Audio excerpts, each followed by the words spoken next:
রবিবার বিকেলে ডুয়ার্সের চা বাগানে শ্রমিক মহল্লায় ঢুকে পড়ল বাইসন। বাইসনের তাণ্ডবে জখম হয়েছেন 2 জন। ডুয়ার্সের মাটিয়ালি ব্লকের চিরনি চা বাগানের ঘটনা। বাইসনটি লোকালয়ে ঢুকে এদিক ওদিক ছোটাছুটি করতে থাকে। পরবর্তীতে সন্ধ্যায় ঘুমপাড়ানি গুলিতেই কাবু করা হয় বাইসনটিকে।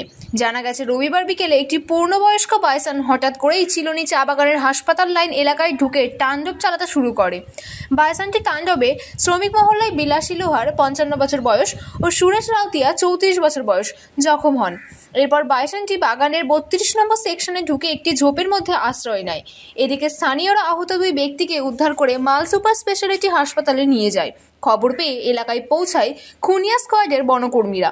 অন্যদিকে চা বাগানের ঝোপে বাইসন আশ্রয় নিয়েছে এই খবর ছড়িয়ে পড়তেই বাইসন দেখতে বহু মানুষের ভিড় করে। পাশাপাশি ছুটির দিন হওয়ায় মানুষের ভিড় বাড়তেই থাকে। এরপর এলাকায় পৌঁছায় মেটেলি থানার পুলিশও। মানুষের ভিড় সামাল দিতেই রীতিমতো হিমশিম খেতে হয় মেটেলি থানার পুলিশ ও বনকর্মীদের। পরবর্তীতে সন্ধ্যা নাগাদ ঘুমপাড়ানি গুলি করে বাইসনটিকে কাবু করে উদ্ধার করে নিয়ে যায় বনকর্মীরা। বন দপ্তর সূত্রে জানা গেছে, এটি একটি পূর্ণবয়স্ক বা পুরুষ বাইসন। প্রাথমিক স্বাস্থ্য পরীক্ষার পর সেটিকে জঙ্গলে ছেড়ে দেওয়া হবে। অন্যদিকে বাইসনের তাণ্ডবে জখম বিলাসী লোহারের অবস্থা গুরুতর হওয়ায় তাকে উত্তরবঙ্গ মেডিকেল কলেজ রেফার করা হয়েছে। যদিও সুরেশ রাউতিয়াকে প্রাথমিক চিকিৎসার পর ছেড়ে দেওয়া হয়েছে।